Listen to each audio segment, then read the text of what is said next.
অনেক দিন থেকে আমি আর একটা আমার বান্ধবী ভাবছিলাম যে দেখা করব, বাট ওর সময় হলে আমার হচ্ছিল না, আর আমার সময় হলে ওর সময় হচ্ছিল না।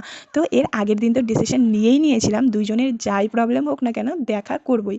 আমরা মেনলি দেখা করতে চেয়েছিলাম একটু খাওয়া দাওয়া করার জন্য, বাট যাই হোক আমাদের তো আর খাওয়া দাওয়ায় মন ভরে থাকবে না, ঘোরাঘুরি না হলে কি হয়। চলো দিনটা দুজনে কীভাবে কাটিয়েছি শেয়ার করি। তো প্রথমেই তো একটা রেস্টুরেন্টে চলে গিয়েছিলাম, আর সেখানে গিয়ে বিরিয়ানি, চিকেন চাপ, চিকেন কষা, নান, লস্যি, তার সঙ্গে চিকেন ললিপপ সমস্ত কিছু অর্ডার করে খাওয়া দাওয়া করেছিলাম। তারপরে ভাবলাম একটু ঘোরাঘুরি করা যাক। তারপর আমরা গিয়েছিলাম আমাদের ওখানেই পাশে একটা থানাপাড়া, তো ওখানে গিয়েছিলাম একটু ঘোরাঘুরি করার জন্য, বাট রোদ্রুতে ভালোই লাগছিল না ঘুরতে। তো সেখান থেকে আমরা বেরিয়ে গিয়েছিলাম স্মার্ট পয়েন্টে, আমি যেটা প্রথমবার গেলাম। দিনহাটাতে আছে বাট আমার যাওয়াই হয়নি কোনোদিনও স্মার্ট পয়েন্টে। গিয়ে তো দেখলাম দারুণ এলাহি জিনিস, তো চারিদিকে তো ভীষণ সুন্দর, সমস্ত কিছু পাওয়া যায়, গ্রসারির যত জিনিস আছে তার সঙ্গে অন্যরকমও কিছু জিনিস ওখানে ছিল অ্যাভেলেবেল। তো দারুণ লাগছিল। আমার বান্ধবী মেনলি এসেছে, ওর অনেক কিছু নেওয়ার ছিল, আমি তো এদিক সেদিক দেখছিলাম। আর প্রথমত হচ্ছে এই ডেয়ারি মিল্ক চকলেটগুলোর দিক থেকে আমার চোখ সরছিলও না।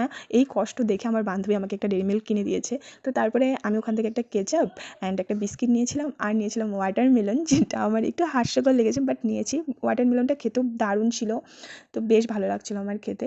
তো দারুণ মজা করেছিলাম। আর যেই জায়গাটাতে যাইনি সেই জায়গাটাতে গিয়ে নতুন একটা অভিজ্ঞতা, তো আরও বেশি ভালো লাগছিলো। তাও কাছের একটা বান্ধবীর সঙ্গে গিয়েছি, তো ও তো মোটামুটি 811 টাকা সামথিং হচ্ছে বিল ওর হয়ে গিয়েছিলো, যেখানে আমার 80 টাকা সামথিং হচ্ছে আমার বিল হয়েছে। তো আমি তো অবাক। তো তারপর তো আমি সেগুলো নিয়ে বাড়ি চলে এসেছিলাম। দিনটা দুজনে ভীষণ মজা করে কাটিয়েছি আর ভীষণ গল্প করে কাটিয়েছি, তো দারুণ মজা করেছি।